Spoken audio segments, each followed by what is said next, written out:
Budgeting is extremely time-consuming. Managers will spend lots of time creating budgets, submitting them to upper management, making adjustments, which typically result in revenue going up and, of course, expenses going down, and then making more adjustments before the budget is finally approved. The process is lengthy and complicated and can lead to many debates as resources are limited within a company. Despite the lengthy and complicated process, budgeting is very beneficial to an organization. Budgets serve two purposes: planning and control. Planning involves developing goals, whereas control involves making sure the company achieves those goals. Budgets require management to plan ahead and think about the future. Without a budget, managers would focus on day-to-day tasks that need to be accomplished or simply focus on the short term.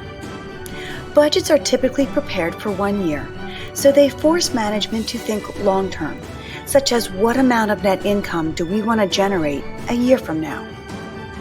Creating budgets requires companies to formalize their goals by putting them on paper. Upon approval, they are distributed throughout the organization. So budgets serve to communicate management's plan.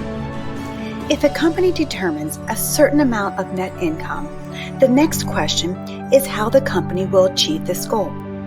I like to think of a budget as a roadmap that helps a company get to where it wants to go.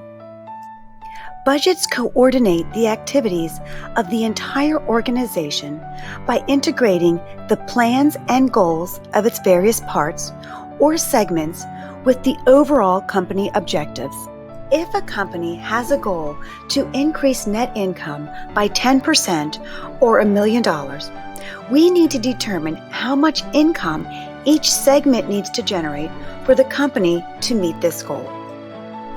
Budgets provide goals and objectives that can serve as benchmarks for evaluating performance.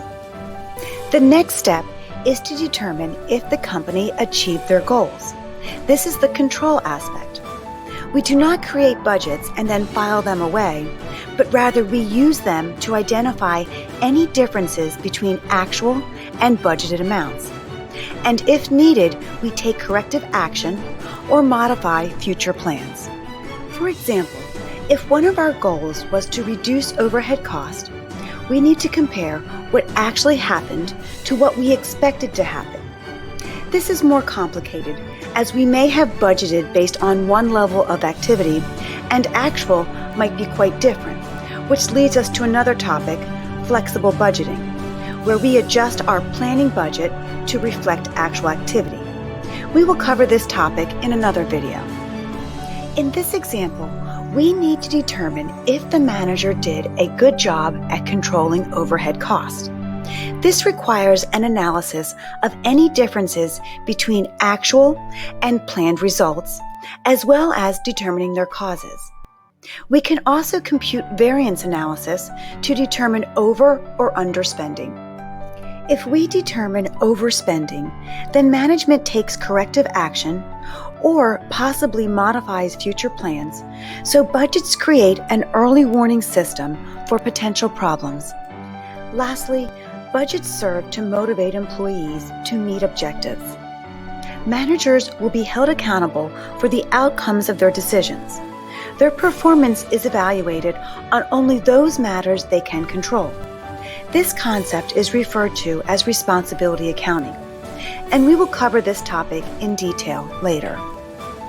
Budgets do not provide assurance that the company will achieve its objectives, but rather it forces companies to establish goals and serves as an aid to management to help companies achieve those goals.